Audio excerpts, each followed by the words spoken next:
नमस्कार, मी उज्ज्वला सर्वांचं स्वागत करते। आज आपण अप्पपत्र्यामध्ये एक चमचा साखर घालून तर बघूया। बाजारात मिळतो तसा पदार्थ तयार होतोय। तुम्ही पण एकदा नक्कीच करून बघा। खूप सोपा आहे हे पदार्थ। आज आपण अप्पपत्रामध्ये एक चमचा साखर घालून पदार्थ बनवणार आहे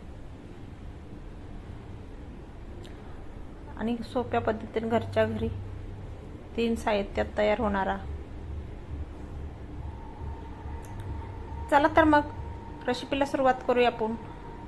1 वाटी मी साखर घेतली बघा, सपाट वाटी, पूर्ण फुल भरलेली पण नाही।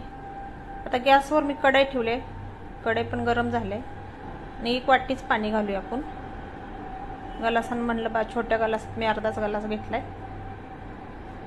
पाणी पण आपलं गरम झाले, त्या वाटीने साखर घेतली ती वाटी आपण साखर घालूया। आता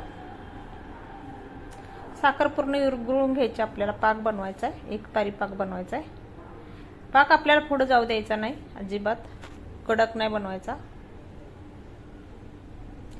साखर चांगली ढवळून घेऊया आपण तळापासून, पूर्ण साखर इगरते। मग तुम्ही बघू शकताय पूर्ण आपली साखर आता इगरत आले। आता साखरेच्या पाण्याला कसे बुडबुडे आले ते बघा, फेस यायला लागलाय। तर एक तारी पाक आपल्याला तयार करायचा आहे। आता एक तारी पाक तयार झालेला आहे। आपण 1 चमचा दूध घालूया। दूध घातल्यामुळे आपला पाक पांढरा शुभ्र होतोय। तर मी नारंगी थोडासा कलर घेतला होता दुधात टाकून, ती मिक्स करूया।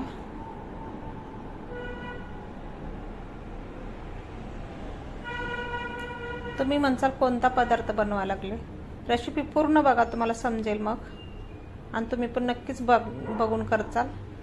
आता इथं मी अप्पपत्र घेतलंय आणि आपण एक धागा घेतलाय बघा, हाराला घेतात तसा धागा घेतलाय, हाराचा असतो तसा, भेळ बांधतात ते, भेळचं पुढं पण बांधतात त्याचा पण धागा चालतोय। तुम्ही हाराचा पण घेऊ शकताय। अशा पद्धतीने मी धागा लांबता मोठा घेतलाय। असं अप्पपत्र्यात ज्या वाटीतनी धागा आपण घालून घ्यायचा।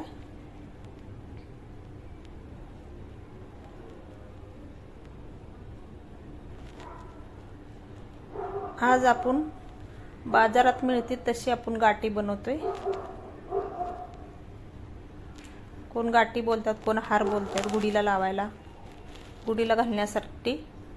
एक चमचा आपण ही वाटीमध्ये पाक घालून घेऊया। धागा बुडला पाहिजे, धागा वरती नाही राहिला पाहिजे, तरच धागा घट्ट बसेल त्या गाठीमध्ये। अशा पद्धतीने आपण एक चमचा सोडून घेऊया मिश्रण पाकाचं। अगदी सोप्या पद्धतीने सहज बनवायचं, पण पाक गरम असतोय, आपण शिस्तात बनवायचं, करताना सांभाळून करायचं, पूर्ण धागा बुडला पाहिजे।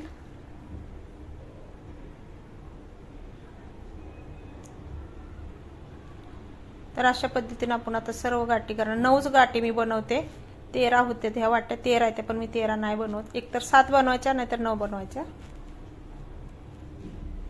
त्यामुळे मधल्या वाट्या मी मोकळ्याच ठेवणार आहे। तर अशा पद्धतीने आपल्या गाठी सुकून झाले ते बघा। मी पूर्ण एक दिवस रात्रभर असेच फॅन खाली ठेवलं होतं, तर आता हे सुकले ते चांगले। आता आपण काढून घेऊया, असं चमच्यानं काढून घ्यायचं बघा, सहज निघते त्या। मी ह्या गाठीला तूप पण नाही लावलेलं, तूप होतं पण माझ्या लक्षातच नाही, सुरून गेलं लावायचं, पण म्हणलं बघू तर आता ही निघते का, तर सहज निघायला लागलंय। तुम्हाला तूप लावायचं असेल तूप लावा तुम्ही, माझ्याकडून राहिलो तर तूप लावायचं, तरी पण ह्या गाठी निघते त्या बघा। सगळ्या गाठी अशा निघल्या, त्या अजिबात चिकटल्या नाही त्या।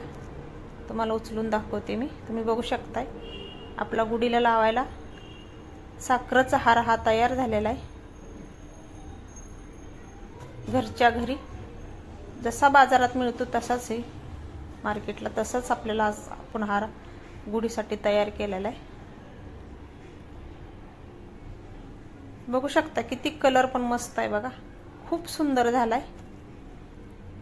सोप्या पद्धतीने आपण तयार केलाय।